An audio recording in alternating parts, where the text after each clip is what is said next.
El siguiente tema, a cargo de la doctora Esperanza Torres Arones, síndrome de ovario poliquístico.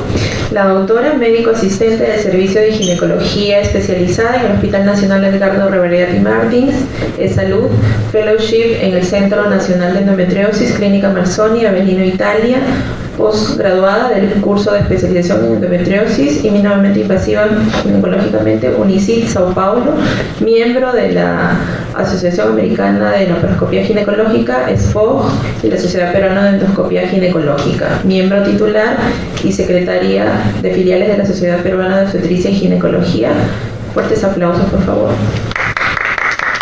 Buenos días, muchísimas gracias por la presentación, gracias a ustedes por estar el día de hoy aquí reunidos con nosotros. Sé que es sábado y el sacrificar el día sábado para estar y actualizarse en esos temas, de verdad que dice mucho de ustedes.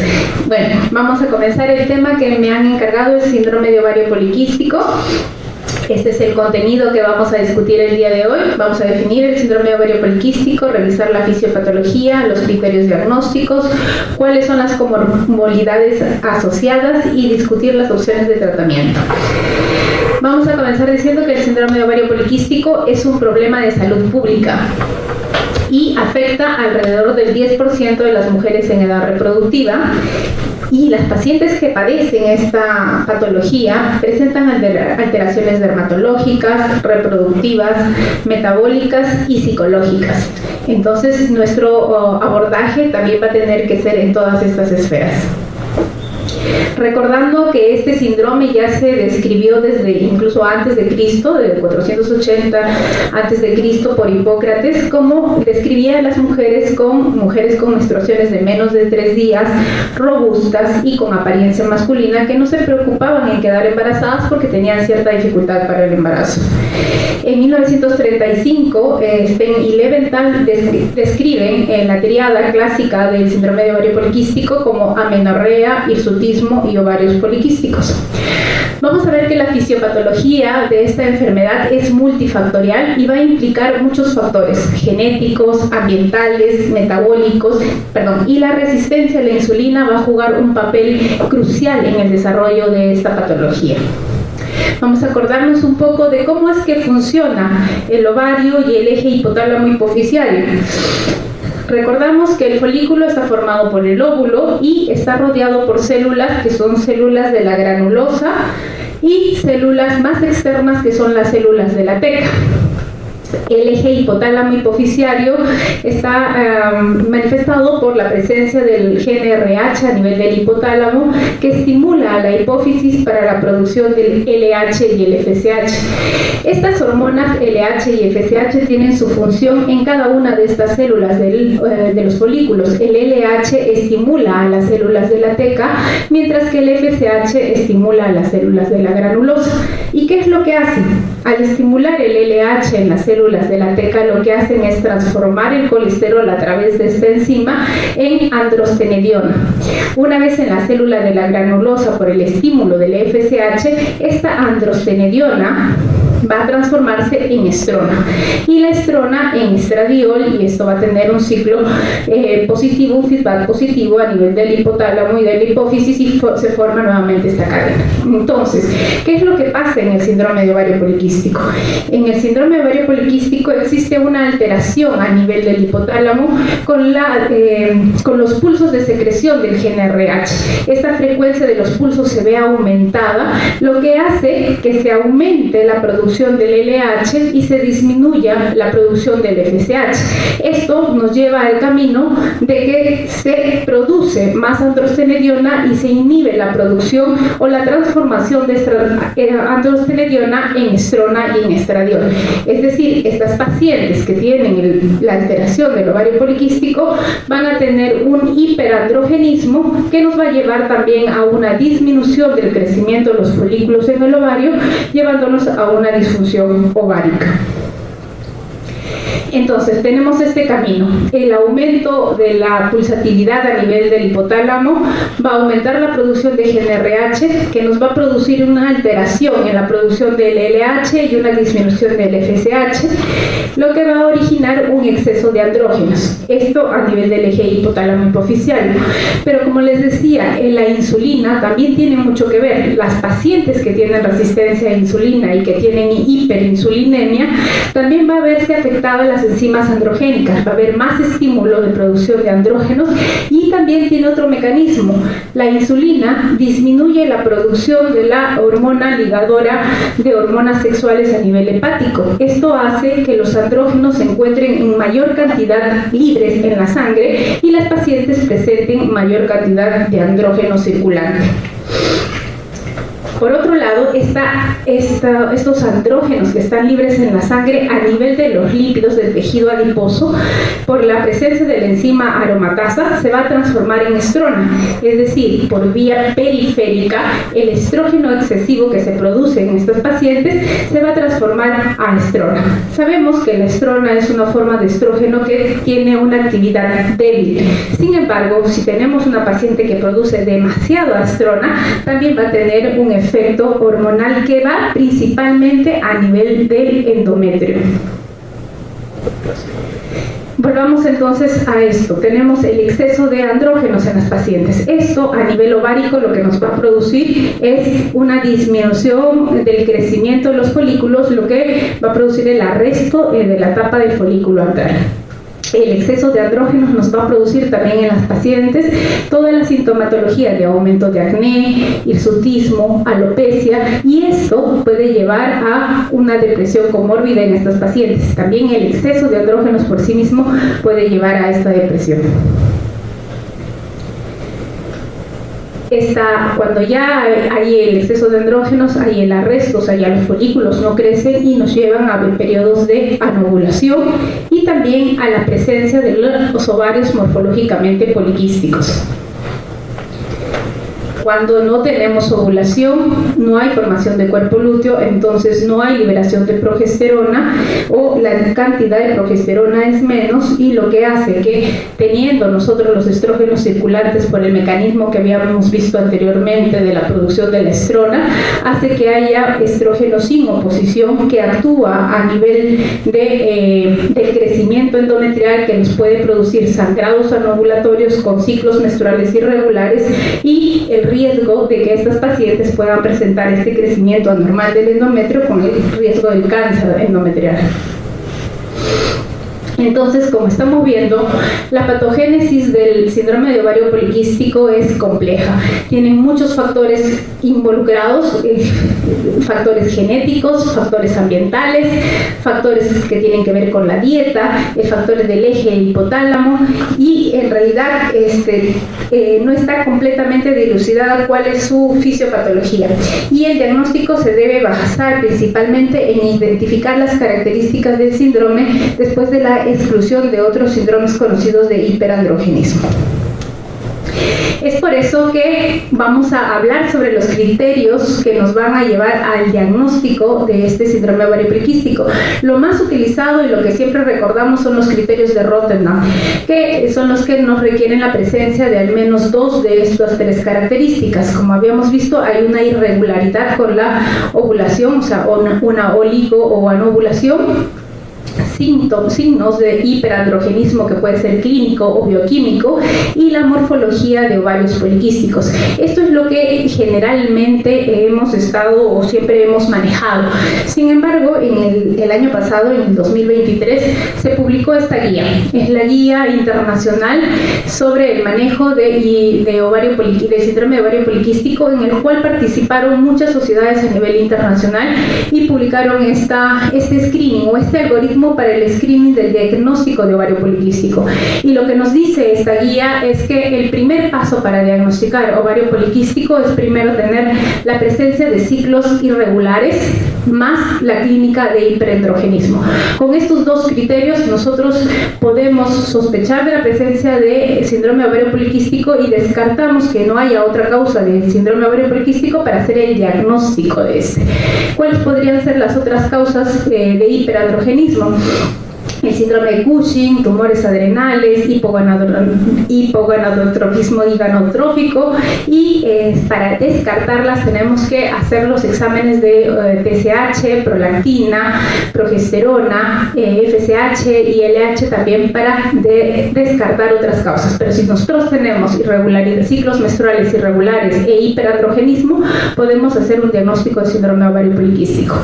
El segundo paso sería, si es que hay menstruaciones irregulares, pero no hay signos clínicos de hiperandrogenismo, tenemos que hacer un test bioquímico de hiperandrogenismo, que vamos a ver cuáles son los exámenes, para diagnosticar síndrome ovario poliquístico. Y el tercer paso sería, si solamente la paciente presenta o ciclos irregulares o hiperandrogenismo, que puede ser bioquímico o clínico, podríamos pedir en esos casos una ecografía. O sea, como estamos viendo, esta guía lo que nos dice que la ecografía ya no es mandatoria para el diagnóstico de síndrome ovario poliquístico.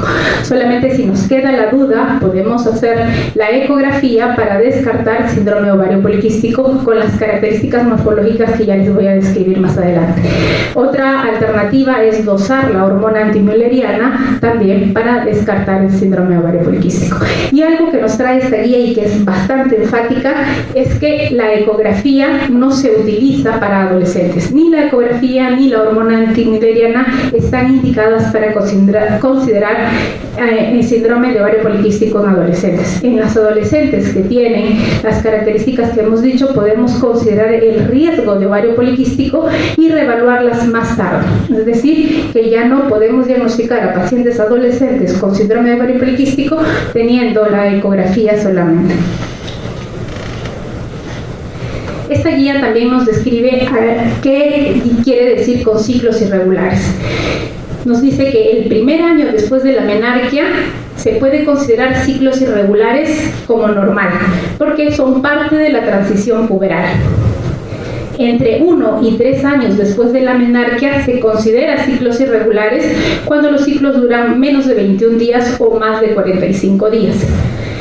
Después de los 3 años de la menarquia hasta la perimenopausia se consideran como ciclos irregulares aquellos ciclos que duran menos de 21 días o más de 35 días, o cuando hay menos de 8 ciclos por año.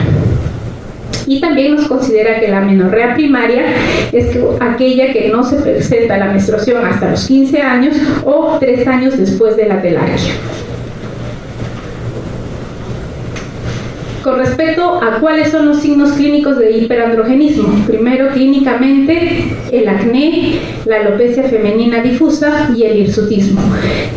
Hablando de hirsutismo, es la presencia de ese vello terminal de más de 5 milímetros de longitud que se encuentra en exceso y en un patrón masculino. Vamos a ver un poquito más adelante sobre eso también.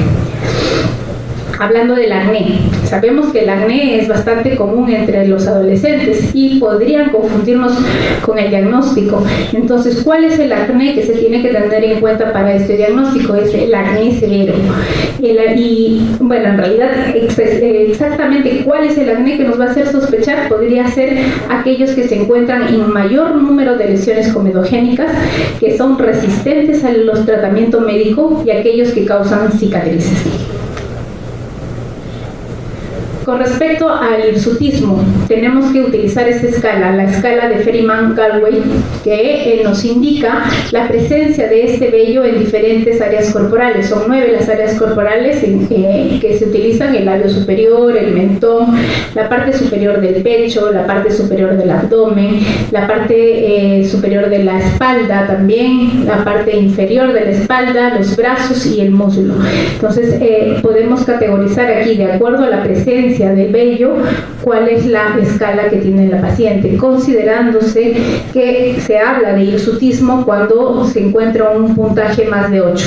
Aquí tenemos que considerar que 0 es cuando no presenta el vello en esas zonas. Entonces, cuando tenemos un hirsutismo más de 8, un conteo de más de 8, podemos hablar de hirsutismo. En la guía del 2023 nos enfatiza que en realidad esto del hirsutismo tenemos que tener mucho cuidado, porque va a depender mucho mucho de la etnia.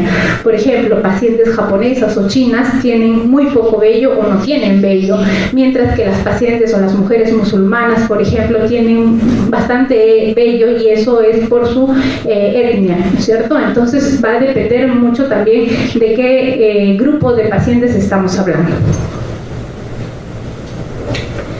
Con respecto al hiperandrogenismo bioquímico, tenemos que dosar estas hormonas: la testosterona libre, testosterona total, la de hidroepiandrosterona y la androstenediona. De estas, las que nos dan mayor diagnóstico de hiperandrogenismo son la testosterona libre y la testosterona total. La testosterona total se puede encontrar elevado en 20-30% de las pacientes con síndrome de ovario poliquístico, mientras que la testosterona libre es la que se encuentra más. Sin embargo, no es tan fácil dosar la testosterona libre, por eso es que las guías recomiendan que podamos dosar el índice de andrógenos libres, que es una fórmula que multiplica la testosterona total con el valor de la hormona ligadora de la hormona sexual. Cuando tenemos valores muy elevados de andrógenos, tenemos que descartar, como habíamos visto, la presencia de neoplasia ovárica o suprarrenal que sean productores de hormonas androgénicas. La hiperplasia suprarrenal congénita, el síndrome de Cushing, pueden haber también causas iatrogénicas o los síndromes de resistencia severa a la insulina. Y pueden ser todas estas enfermedades las que tengamos que colocar como diagnóstico diferencial del síndrome de ovario poliquístico. Ahora, con respecto a la ecografía también ha sido uno de los puntos en que se ha discutido mucho sobre el diagnóstico de ovario poliquístico, y en el 2003 en estos criterios de Rotterdam fue la primera vez que se incluyó la morfología de ovario poliquístico, y describían un ovario de más de 10 centímetros cúbicos y folículos de entre 2 y 9 milímetros que tenían que tener un conteo entre 12 a 18 para diagnosticar el síndrome de ovario poliquístico. Esto ha ido cambiando con los años. En el 2014, en la nueva reunión de Rotterdam, también consideraron el volumen de más de 10 centímetros cúbicos, los folículos de 2 a 9, que tenían que ser un conteo de más de 25 para considerar el síndrome de ovario poliquístico. Pero este diagnóstico o este conteo de 25 es considerando un ecógrafo que tenga un transductor que tenga una frecuencia de más de 8 MHz.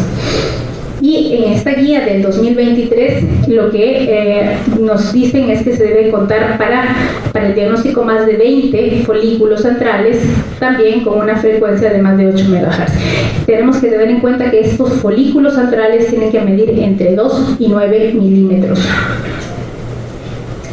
Entonces, para hacer el diagnóstico de ovario poliquístico o la morfología de ovario poliquístico es importante que tengamos estos criterios estrictos para evitar el sobrediagnóstico.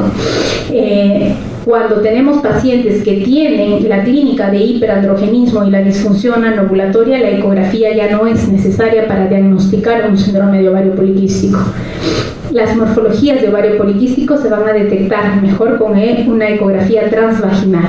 La ecografía transabdominal nos va a servir principalmente para el volumen ovárico, no nos ayuda mucho para el conteo folicular. Cuando encontramos en nuestra evaluación folículos que tienen más de 10 milímetros, nos pueden sugerir que ya la paciente está cerca a la ovulación, entonces esa ecografía debe repetirse. Para obtener estas imágenes foliculares antrales es ideal que esta ecografía sea hecha entre el día 3 y el día 5 del ciclo menstrual, o sea, en la fase folicular temprana. Y tenemos que tener en cuenta que el uso de los anticonceptivos nos pueden suprimir el crecimiento de los folículos, y también tener en cuenta este dato al momento de hacer la ecografía. No hay criterios definitivos para definir morfología de ovario poliquístico en las adolescentes, por lo que ya no se lo recomienda como criterio diagnóstico para adolescentes, ya que la mayoría de las adolescentes no vamos a poder hacer la ecografía transvaginal, que como habíamos dicho es la ideal para hacer el diagnóstico, y estas ecografías no nos van a detectar los detalles precisos del conteo folicular, y en las adolescentes sanas puede ser una condición transitoria. Otro punto que se ha tenido en cuenta para el diagnóstico de síndrome ovario poliquístico es la hormona antimülleriana. Esta es una glicoproteína secretada por las células de la granulosa y tiene una buena relación con los folículos antrales.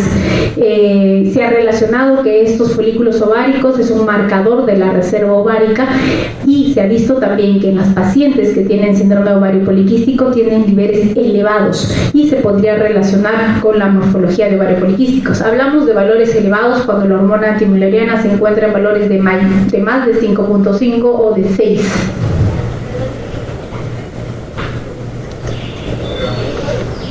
Entonces, esos son los criterios que tenemos para diagnosticar un síndrome ovario poliquístico. Y como les había dicho, por la patología, por la fisiopatología de esta patología, está relacionada a muchas comorbilidades, principalmente el síndrome metabólico, la diabetes mellitus, que da un riesgo de 4 veces más, hígado graso, sobrepeso, obesidad, y tiene repercusiones que pueden ser oncológicas por lo que habíamos visto. Como no hay un freno del crecimiento del endometrio, especialmente por la disminución de la progesterona, puede haber riesgo de cáncer endometrial 2 veces más en las pacientes que tienen síndrome de ovario poliquístico, y cáncer endometrial en menos de 54 años hasta 4 veces más que la población en general. También se puede relacionar con un cáncer de ovario en más de 2 veces. Entonces, es por eso que es importante en estas pacientes que tienen síndrome de ovario poliquístico frenar el crecimiento endometrial. También se ha visto asociado con algunas otras comorbilidades cardiovasculares, infarto en miocardio 2 veces más, enfermedad cardiovascular y enfermedad coronaria. Y también se ha visto que tiene repercusiones obstétricas y neonatales. Las pacientes que tienen síndrome de ovario poliquístico pueden presentar más hipoglicemia neonatal, puede haber muerte perinatal, preeclampsia, hipertensión gestacional, diabetes gestacional y también aborto. Entonces, ¿cuáles serían nuestras opciones de tratamiento para estas pacientes?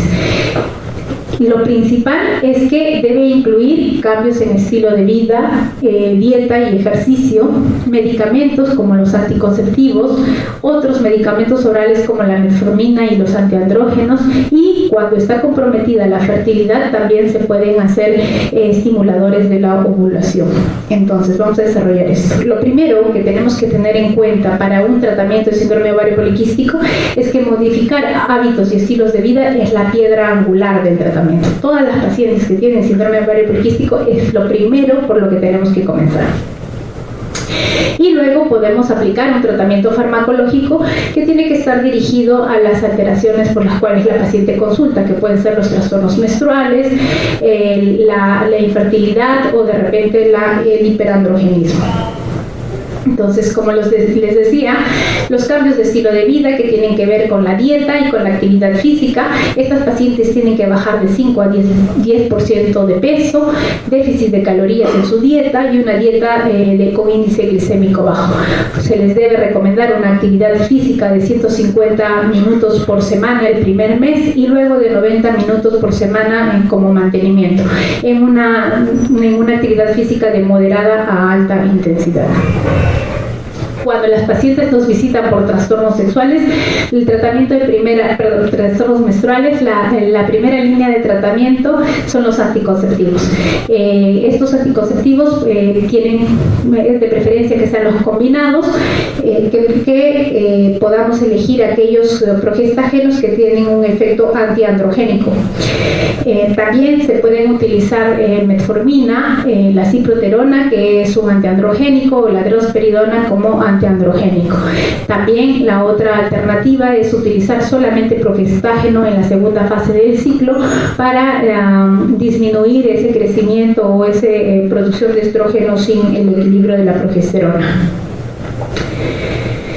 Si la paciente nos visita por hiperandrogenismo solamente, los anticonceptivos hormonales combinados con antiandrógenos podría ser nuestra alternativa de primera línea, y lo otro también la depilación o la depilación láser, que muchas veces a las pacientes, especialmente adolescentes, es lo que más les incomoda, ¿no? Lo otro que también podemos utilizar son de segunda línea los antiandrógenos solos, como por ejemplo la espironolactona en una dosis de 25 a 100 miligramos por día, que parece que es dentro de los antiandrógenos el que tiene menor cantidad de efectos adversos. Aquí les presento una lista, por ejemplo, de los progestágenos que tienen efecto antiandrogénico. Dentro de ellos tenemos a los componentes que tienen dienogés, a los que tienen drosperidona, a los que tienen ciproterona y la clormodinona. Son generalmente los progestágenos que tienen mejor poder antiandrogénico.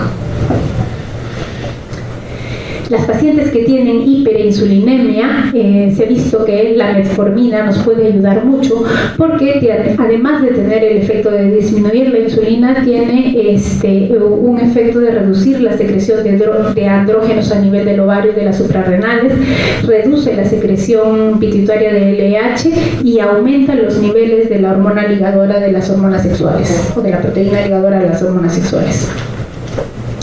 En esta guía, en la guía del 2023, también nos hablan de la insulina, del uso de la metformina en la hiperinsulinemia y nos dice que se puede considerar como tratamiento en pacientes con ovario poliquístico cuando tienen un índice de masa corporal de más de 25 y cuando vemos que tiene una resistencia a la insulina, una alteración de la glucosa o una alteración de los perfiles lipídicos.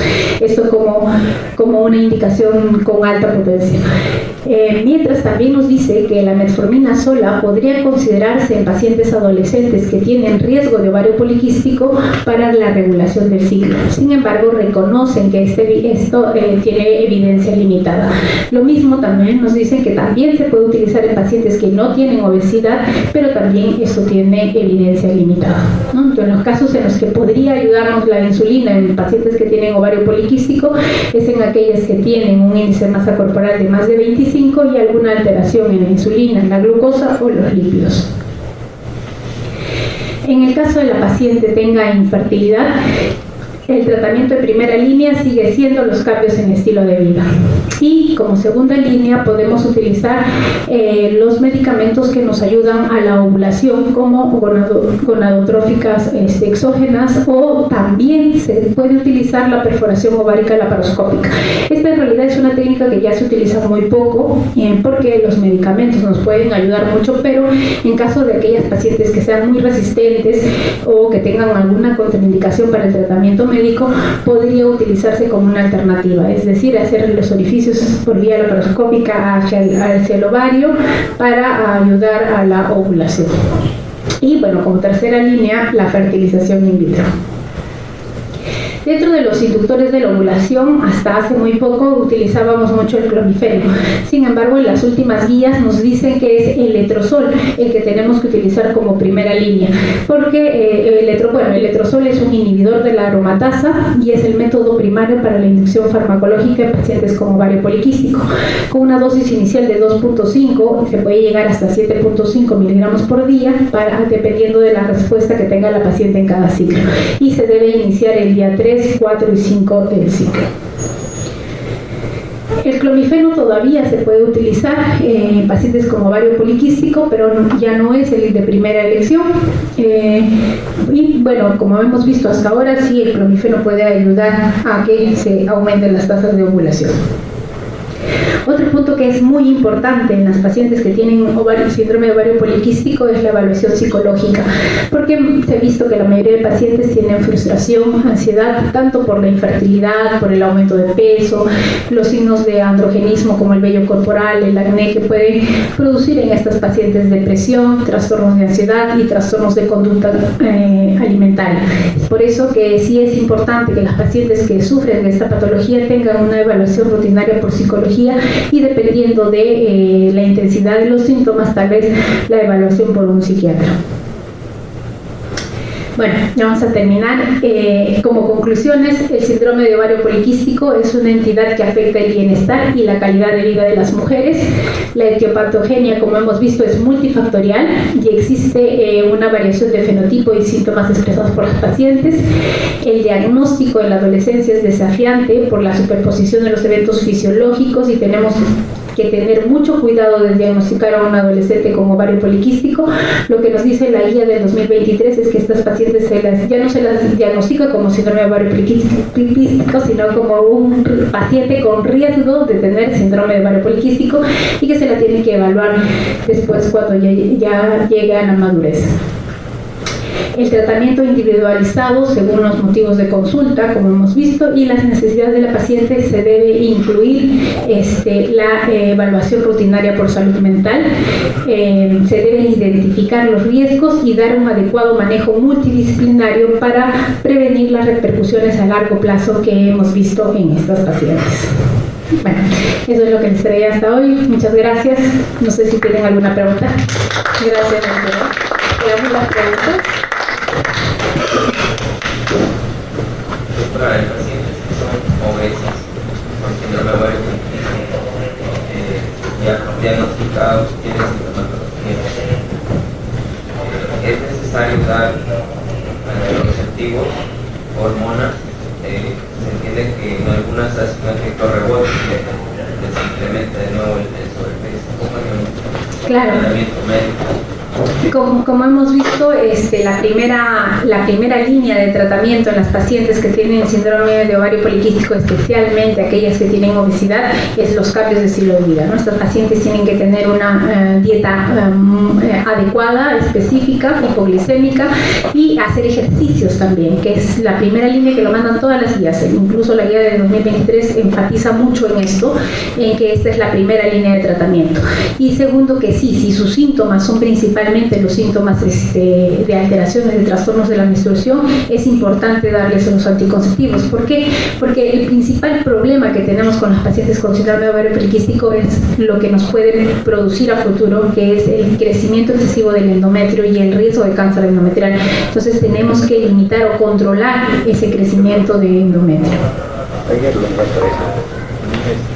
¿Algún comentario sobre el uso de los mioinositoles del grupo de pacientes de ovario poliquístico? Sí, en realidad el inositol es una proteína que se ha utilizado mucho para la ovulación, para inducir la ovulación. Es más, en pacientes con poliquístico, la combinación con inositol o mioinositol ha sido bastante con mucha propaganda. Sin embargo, en la guía del 2023 nos dicen que no hay evidencia suficiente para recomendarla como uso rutinario, ¿no? De su uso especialmente para inducir la ovulación.